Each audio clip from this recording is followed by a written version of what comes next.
नमस्कार, DD news पर आप देखना शुरू कर चुके हैं समाचारों का बुलेटिन। मैं हूं लाल चंद्र सिंह। देखेंगे तमाम देश और दुनिया की बड़ी खबरें, लेकिन सबसे पहले इस समय की हेडलाइंस। प्रधानमंत्री ने आंध्र प्रदेश को 58,000 करोड़ रुपए से भी अधिक की कई विकास परियोजनाओं का दिया उपहार। कहा, स्वर्ण आंध्र से विकसित भारत का लक्ष्य होगा साकार। प्रधानमंत्री नरेंद्र मोदी ने केरल में विजिंगम डीप वाटर पोर्ट का किया उद्घाटन। भारत के तटीय क्षेत्र को विकसित भारत के ग्रोथ का बताया अहम सेंटर। कहा, इससे वैश्विक व्यापार में भारत की स्थिति और होगी मजबूत। नेशनल हेराल्ड मामले में सोनिया और राहुल गांधी को लगा झटका। ईडी की चार्जशीट पर दिल्ली की राउस एवेन्यू कोर्ट ने जारी किया नोटिस। सैम पित्रोदा और अन्य कांग्रेसी नेताओं को भी मिला नोटिस। पहलगाम आतंकी हमले को लेकर जांच अधिकारियों के साथ एनआईए की डीजी की समीक्षा बैठक। अटारी बॉर्डर पर भारत की ओर से पाकिस्तानी नागरिकों के इमिग्रेशन की प्रक्रिया शुरू। पाकिस्तान ने कल नहीं खोला था अपना गेट।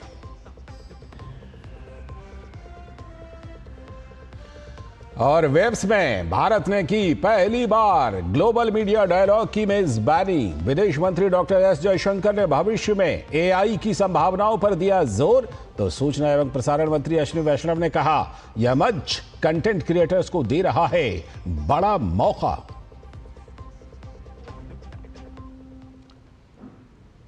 हेडलाइंस के बाद अब खबरें विस्तार से। प्रधानमंत्री नरेंद्र मोदी ने आंध्र प्रदेश को हजारों करोड़ रुपए की विकास परियोजनाओं का उपहार दिया है।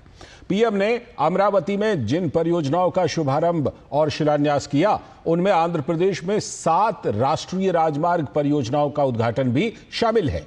पीएम ने 6 राष्ट्रीय राजमार्ग परियोजनाओं और 1 रेलवे परियोजना की आधारशिला रखी। साथ ही प्रधानमंत्री ने आधारभूत ढांचे संबंधी कई परियोजनाओं का शिलान्यास किया।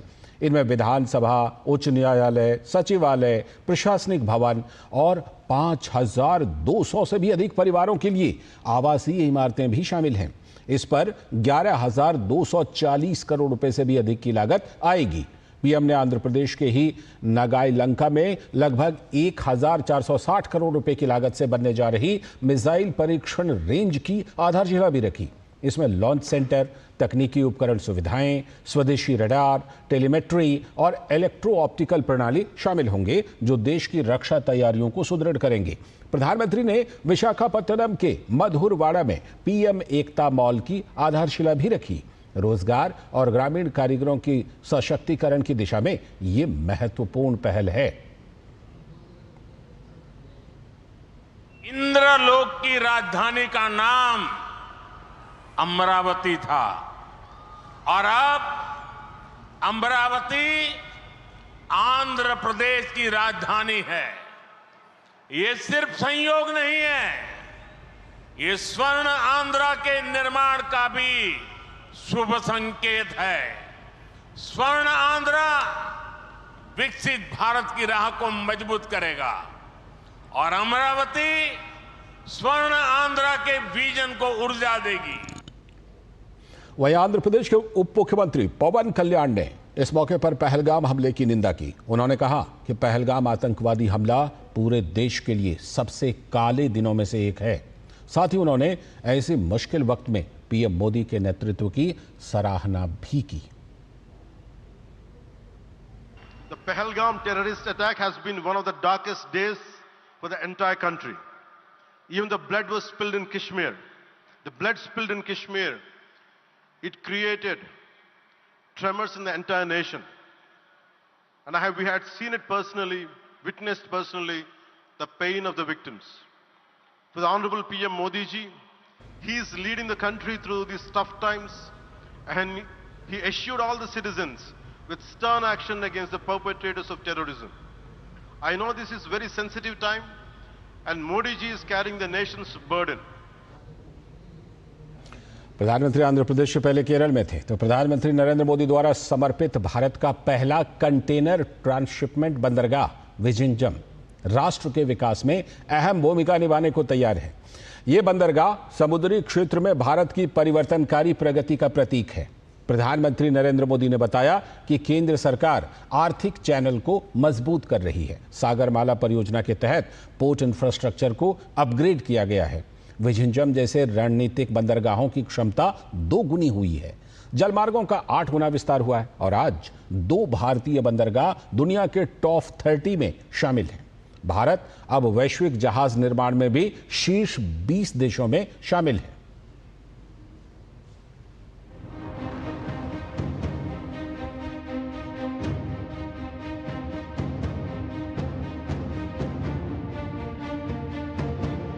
देश का पहला समर्पित कंटेनर ट्रांसशिपमेंट बंदरगाह राष्ट्र के विकास में योगदान देने के लिए तैयार है। यह भारत के एकीकृत दृष्टिकोण के तहत समुद्री क्षेत्र में किए जा रहे परिवर्तनकारी प्रगति का प्रतिनिधित्व करने वाला है। इसके संचालित होने से देश के राजस्व को होने वाले नुकसान की बड़े पैमाने पर भरपाई भी संभव हो पाएगी। इस सी पोर्ट को 8,800 करोड़ रुपीस की लागत से तैयार किया गया है। अभी इस ट्रांसशिपमेंट हब की जो क्षमता है वो भी आने वाले समय में बढ़कर के 3 गुनी हो जाएगी। यहां दुनिया के बड़े मालवाहक जहाज आसानी से आ सकेंगे। अभी तक भारत का 75% ट्रांसशिपमेंट भारत के बाहर के पोर्ट पर होता था। इससे देश को बहुत बड़ा रेवेन्यू लॉस होता आया है। ये परिस्थिति अब बदलने जा रही है। अब देश का पैसा देश के काम आएगा। जो पैसा बाहर जाता था वो केरला और विझिंजम के लोगों के लिए नई इकोनॉमिक अपॉर्चुनिटी लेकर आएगा। कार्यक्रम के दौरान पीएम मोदी ने भारत के हजारों वर्ष की समृद्धि का जिक्र किया और कहा, केंद्र सरकार देश के आर्थिक चैनल को मजबूत करने का काम कर रही है। केरला से अरब सागर के रास्ते दुनिया के अलग अलग देशों से ट्रेड होता था। यहां से जहाज व्यापार के लिए दुनिया के कई देशों में जाते थे। भारत के कोस्टल स्टेट, हमारी पोर्ट सिटीज विकसित भारत की ग्रोथ का अहम सेंटर बनेंगे। केंद्र सरकार ने राज्य सरकार के सहयोग से सागरमाला परियोजना के तहत पोर्ट इंफ्रास्ट्रक्चर को अपग्रेड किया है। पीएम मोदी ने कहा, बंदरगाह अर्थव्यवस्था की पूरी क्षमता का एहसास तब होता है जब बुनियादी ढांचे के विकास और व्यापार करने में आसानी को प्राथमिकता दी जाती है और बढ़ावा दिया जाता है। पोर्ट इकोनॉमी की पूरे पोटेंशियल का इस्तेमाल तब होता है जब इंफ्रास्ट्रक्चर और ईज ऑफ डूइंग बिजनेस दोनों को बढ़ावा मिले। पिछले 10 वर्षों में यही भारत सरकार की पोर्ट और वाटरवेज पॉलिसी का ब्लूप्रिंट रहा है। हमने इंडस्ट्रियल एक्टिविटीज और राज्य के होलिस्टिक विकास के लिए तेजी से काम आगे बढ़ाया है। रणनीतिक महत्व वाले विझिंजम बंदरगाह को एक प्रमुख प्राथमिकता वाली परियोजना के रूप में पहचान मिली है। प्रधानमंत्री ने कहा कि पिछले 10 वर्षों में बंदरगाहों की क्षमता को 2 गुना कर दिया गया है और जल मार्गों का 8 गुना विस्तार किया गया है। उन्होंने बताया कि आज देश के 2 बंदरगाह दुनिया के शीर्ष 30 बंदरगाहों में शुमार करते हैं। इसके अतिरिक्त लॉजिस्टिक परफॉर्मेंस इंडेक्स पर भारत की स्थिति में उल्लेखनीय सुधार हुआ है। भारत अब गर्व से वैश्विक जहाज निर्माण में शीर्ष 20 देशों में शामिल है। ब्यूरो इनपुट के साथ नीरज सिंह की रिपोर्ट, डीडी न्यूज। और अब राजनीति की दुनिया से एक बड़ी खबर। नेशनल हेराल्ड केस में राहुल गांधी और सोनिया गांधी की मुसीबत बढ़ गई है। राउज एवेन्यू कोर्ट ने नेशनल हेराल्ड मामले में ईडी की चार्जशीट पर सोनिया गांधी, राहुल गांधी, सैम पित्रोदा और अन्य कांग्रेस नेताओं को नोटिस जारी किया है। 8 मई को राहुल और सोनिया गांधी के वकील कोर्ट में उनका जवाब रखेंगे। इस मामले की सुनवाई के बाद राउज एवेन्यू कोर्ट चार्जशीट पर संज्ञान लेने को लेकर फैसला लेगा।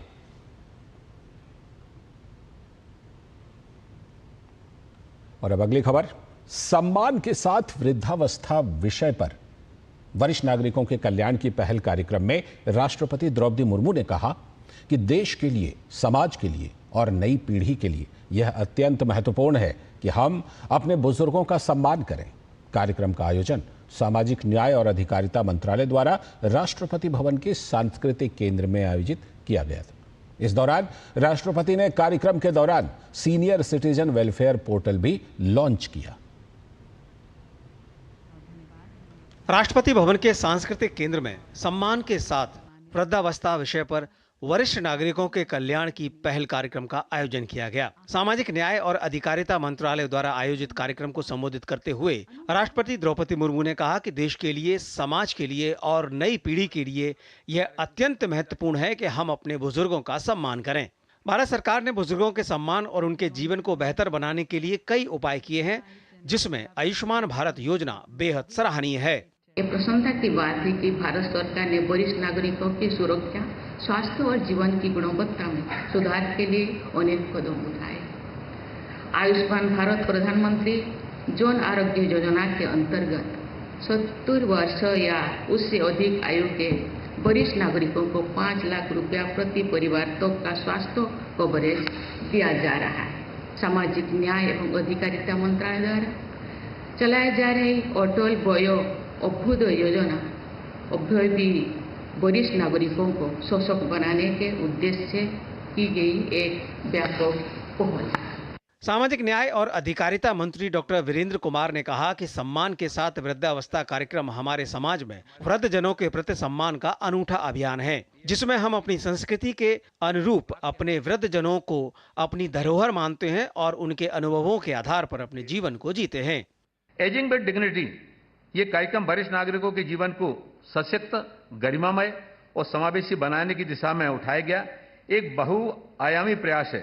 राष्ट्रपति ने कार्यक्रम के दौरान senior citizen welfare portal launch किया और वर्चुअल रूप में वरिष्ठ नागरिकों के लिए तैयार घरों का उद्घाटन भी किया। वरिष्ठ नागरिकों को उनकी दैनिक जरूरतों की डिवाइस भी प्रदान की गई। कार्यक्रम के दौरान ब्रह्म कुमारी संस्थान के साथ एक MOU भी साइन किया गया।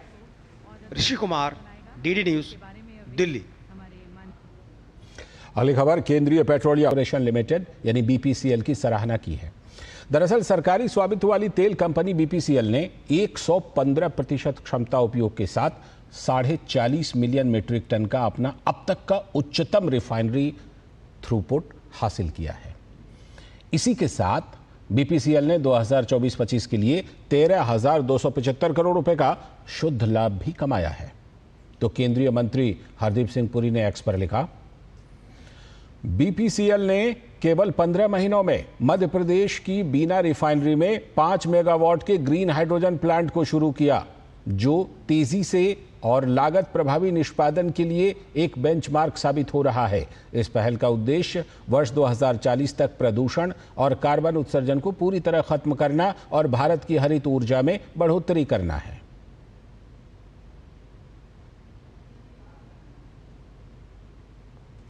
हम आपको बता दें कि कच्चे तेल की कीमतें $60 प्रति बैरल के आसपास हैं। अगर वैश्विक रुझान अनुकूल रहे तो भविष्य में ईंधन की कीमतों में कटौती हो सकती है। वक्त आ गया एक ब्रेक का। ब्रेक के बाद लौटेंगे तो बात करेंगे वेब समिट की।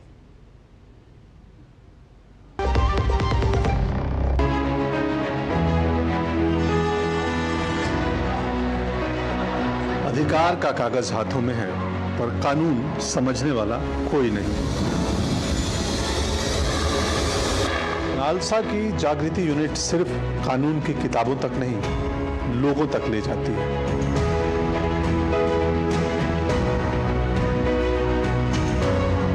महिलाएं, मजदूर, वृद्ध या बच्चे, हर किसी के लिए कानूनी मदद बस एक फोन कॉल दूर।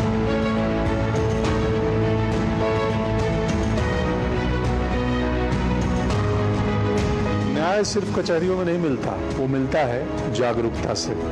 हेल्पलाइन 15100। अपना हक समझिए और न्याय पाइए, बिना डर, बिना देरी।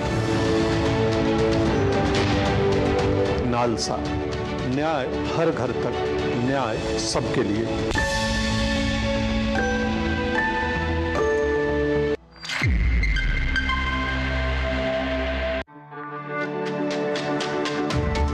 पसंद। मेरी पसंद। मेरी पसंद। मेरी पसंद। हमारी पसंद। हम सबकी पसंद। मजबूत देश का मजबूत सरिया मोंगिया स्टील। जो लक्ष्य चुना था समझ आने लगा है। GLA यूनिवर्सिटी, उच्च लक्ष्य की निश्चित प्राप्ति। शादी का किचन महके जहां, गोल्डी किचन किंग मसाले हो वहां। गोल्डी लाई है फ्रेश लॉक टेक्नोलॉजी, जो रखे मसालों को हर समय फ्रेश। स्वागत है। ब्रेक के बाद आगे की बात करेंगे। अब बात वेब्स 2025 की।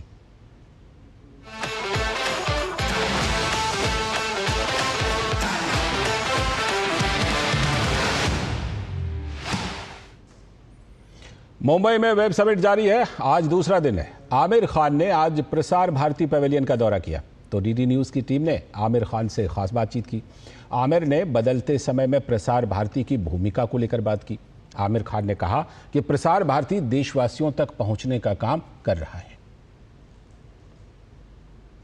सुपरस्टार आमिर खान मेरे साथ मौजूद है। सर, सबसे पहले तो वेव्स में आए हैं, प्रसार भारती का पवेलियन, कैसा महसूस हो रहा है यहाँ पे?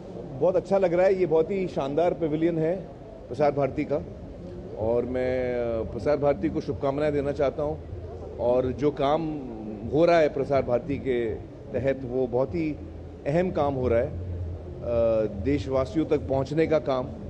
और जो अभी वेव्स की ऐप बनी है वो बहुत ज़रूरी ऐप है। तो बहुत सारी इनोवेशंस हो रही हैं प्रसार भारती के द्वारा। सर, एक चीज़ जानना चाहेंगे, क्योंकि आपने पहले भी काम किया प्रसार भारती के साथ, दूरदर्शन के साथ काम किया। Is it possible that we can have Aamir Khan again in? Why not, I would love that. जब भी मुझे मौका मिलेगा, कुछ अपॉर्चुनिटी आएगी, मैं ज़रूर चाहूँगा, क्योंकि मुझे लगता है कि Prasar Bharati is one of the most important platforms and one of the strongest platforms. इसीलिए जब मैं सत्यमेव जयते कर रहा था तो मेरी ये जिद थी कि हम डीडी पे भी हमें आना चाहिए और ऑल इंडिया रेडियो विविध भारती पे हमें रहना चाहिए। ये मेरी जिद थी। तो मेरे जहन में Prasar Bharati is a very strong platform to reach the country.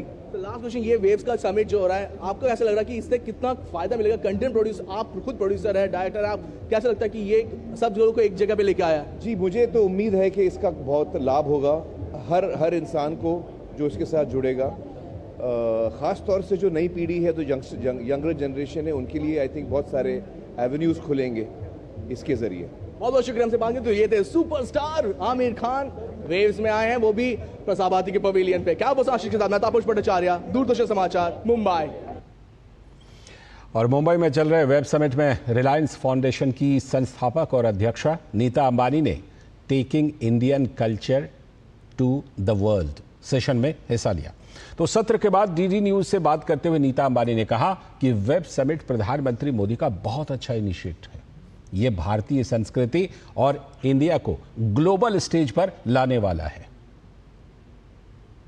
ये इतना सुंदर इनिशिएटिव है प्राइम मिनिस्टर मोदी जी का, और ये इंडियन कल्चर और इंडिया को ग्लोबल स्टेज पे लाने वाला है। मैं जब से 5 साल की थी तब से भरतनाट्यम कर रही हूँ, और इसलिए मैं सब आर्टिजन्स को इतना रिस्पेक्ट देती हूँ, क्योंकि उन्होंने इतने हार्डशिप से ये आर्ट को प्रिजर्व किया हुआ है। और इसलिए हमने नीता मुकेश अंबानी कल्चरल सेंटर की शुरुआत की है 2 साल पहले। तो ये थी खबरें वेब से जुड़ी हुई।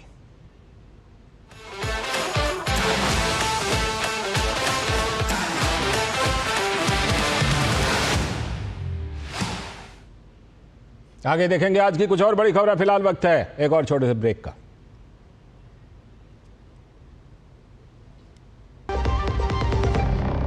जब धरती चीर कर निकलता है लोहे का पत्थर और मिलता है मोंगिया के जोश से, फिर तपता है, पिघलता है और बनता है फौलाद। अब होता है सरिया सारी खूबियों के साथ।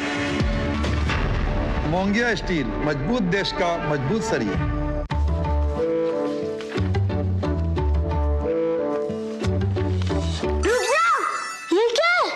असली नोट? ब्रो, ये फटा है। सुन, फटे फटे पुराने नोट को बैंक ब्रांच में एक्सचेंज कर सकते हैं। वाओ, नया नोट मिलेगा? हाँ, जिससे तू हमें पिज्जा पार्टी देगा। RBI कहता है स्मार्ट बनो, कूल रहो। स्वाद और सेहत के लिए कच्ची घानी तेल का बैलेंस मात्रा में इस्तेमाल करें। मैंने तो तय कर लिया, अब आपकी बारी है। जैसा कि हमारे प्रधानमंत्री जी भी कहते हैं, एक फिट और हेल्दी नेशन बनने के लिए हमें ओबेसिटी की समस्या से निपटना ही होगा। एक तरीका मैंने सुझाया था, खाने के तेल में 10% की कमी करना। कम तेल में बड़ी बात, सेहत रहे दिन और रात। जो लक्ष्य चुना था समझ आने लगा है। GLA यूनिवर्सिटी, उच्च लक्ष्य की निश्चित प्राप्ति। मेरी पसंद, मेरी पसंद, मेरी पसंद, मेरी पसंद, हमारी पसंद, हम सबकी पसंद। मजबूत देश का मजबूत सरिया मोंगिया स्टील। ब्रेक के बाद आगे की बड़ी खबरों में एयर मार्शल नर्मदेश्वर तिवारी वायुसेना उप प्रमुख का पदभार उन्होंने संभाल लिया है। उन्होंने एयर मार्शल SP धारकर का स्थान लिया है, जो 30 अप्रैल 2025 को सेवानिवृत्त हुए हैं। कार्यभार संभालने से पहले एयर मार्शल तिवारी गांधीनगर स्थित दक्षिणी पश्चिमी वायु कमान SWAC के air officer commanding in chief के रूप में तैनात थे। Air marshal Narmadeshwar Tiwari RIMC राष्ट्रीय रक्षा अकादमी NDA और US air command and staff college के पूर्व छात्र हैं। एयर मार्शल तिवारी एक अनुभवी लड़ाकू पायलट हैं। वो क्वालिफाइड फ्लाइंग इंस्ट्रक्टर और एक्सपेरिमेंटल टेस्ट पायलट भी हैं। उन्हें 3600 घंटे से भी अधिक की उड़ान का अनुभव है। उन्होंने विभिन्न प्रकार के विमानों को उड़ाया है और मिराज 2000 पर हथियारों और प्रणालियों के ऑपरेशनल परीक्षणों में भी भाग लिया है। अगली खबर, केंद्रीय मंत्री गजेंद्र सिंह शेखावत ने 14वें IEIA ओपन समिट 2025 और प्रदर्शनी का उद्घाटन किया। 2 दिनों तक चलने वाले इस सम्मेलन में एक्सपो उद्योग की कई जानी मानी कंपनियां भाग ले रही हैं। तो इस अवसर पर केंद्रीय मंत्री ने कहा कि विकसित भारत बनाने में प्रदर्शित उद्योग अपना महत्वपूर्ण योगदान दे रहे हैं। केंद्रीय मंत्री गजेंद्र सिंह शेखावत ने नई दिल्ली के भारत मंडपम में IEIA ओपन समिट 2025 और प्रदर्शनी का उद्घाटन किया। 2 दिन तक चलने वाले इस सम्मेलन में देश विदेश की कई जानी मानी प्रदर्शनी कंपनियां भाग ले रही हैं। इसका मकसद विकसित भारत के निर्माण में एक्सपो इकोनॉमी के योगदान को बढ़ाना है। केंद्रीय मंत्री ने कहा कि भारत के पास आज Yashobhoomi, Bharat Mandapam, India expo mart सहित कई ऐसे भवन हैं जिन्होंने भारत के प्रदर्शनी उद्योग को विश्व में नई पहचान दी है। आज भारत का प्रदर्शनी उद्योग तकरीबन 18% की रफ्तार से आगे बढ़ रहा है। इंडिया आज जिस तरह से प्रगति कर रहा है, the way Indian economy is growing, Bharat की इस प्रगति के साथ में भारत दुनिया के लिए सबसे बड़ा वैश्विक बाजार भी बना। That is also open and widened up the window of opportunities for the sector which we are talking about. उन्होंने कहा कि भारत सरकार के प्रयासों से एक्सप्रेसवे के निर्माण, वायु सेवाओं के विस्तार के जरिए देश की अर्थव्यवस्था का विस्तार हो रहा है। G20 और वेव्स 2025 जैसे कई अंतर्राष्ट्रीय कार्यक्रमों के सफल आयोजनों ने भारत को एक्सपो टूरिज्म और एक्सपो डेस्टिनेशन के रूप में पहचान दिलाई है। आज जिस तरह से कटिंग एज टेक्नोलॉजी से लेकर के बायोटेक्नोलॉजी से लेकर के सेमीकंडक्टर से लेकर के रिन्यूएबल एनर्जी से लेकर के क्राफ्ट एंड हैंडीक्राफ्ट तक, कल्चर क्रिएटिव इकोनॉमी से लेकर के और AI टेक्नोलॉजी ड्रिवन सारे विषयों पर लेकर के भारत जिस तरह से प्रगति कर रहा है और पूरी दुनिया में भारत एक इंपॉर्टेंट प्लेयर के रूप में जिस तरह से उदित हो रहा है, उसने इस इंडस्ट्री के लिए अनेक जो है संभावनाओं के द्वार खोले भी हैं और जो पहले थे उनको बड़े गेटवेज के रूप में परिवर्तित कर दिया। भारत का एक्सपो उद्योग वैश्विक रूप से सबसे तेजी से विकास कर रहा है। एक अनुमान के मुताबिक तकरीबन 50,000 करोड़ रुपए का सालाना रेवेन्यू एक्सपो इंडस्ट्री दे रही है। साथ ही रोजगार के कई अवसर भी प्रदान कर रही है। Chandrashekhar, DD news. आज की एक और चर्चित खबर, अभिनेता एजाज खान का शो हाउस अरेस्ट पर विवाद थमने का नाम नहीं ले रहा। उल्लू ऐप पर स्ट्रीम हो रहे रियलिटी शो हाउस अरेस्ट के एक आपत्तिजनक वीडियो के वायरल होने के बाद राष्ट्रीय महिला आयोग यानी एनसीडब्ल्यू ने सख्त रुख अपना लिया है। शुक्रवार को एनसीडब्ल्यू ने शो के होस्ट और अभिनेता एजाज खान के साथ साथ उल्लू ऐप के सीईओ विभू अग्रवाल को भी समन जारी किया है। इस संबंध में एनसीडब्ल्यू ने 9 मई को पेश होने का आदेश दिया है। शो में महिलाओं को अश्लील हरकतों के लिए मजबूर करने के आरोपों ने न केवल सोशल मीडिया पर हंगामा मचाया बल्कि राजनीतिक गलियारों में भी चर्चा हुई। आयोग का मानना है कि यदि ये कृत्य सत्य पाए गए तो भारतीय न्याय संहिता 2023 और सूचना प्रौद्योगिकी अधिनियम 2000 के तहत कार्रवाई की जा सकती है। राष्ट्रीय महिला आयोग की अध्यक्षा विजया रहाटकर ने कहा कि महिलाओं के प्रति घृणा को बढ़ावा देने वाली, महिलाओं की नैतिक सीमाओं की अवहेलना करने वाली कोई भी मीडिया सामग्री बर्दाश्त नहीं की जाएगी। आयोग ने सभी मीडिया और डिजिटल प्लेटफॉर्म से सामाजिक जिम्मेदारी निभाने का आग्रह किया है। इसी के साथ इस बुलेटिन में फिलहाल इतना ही। नमस्कार।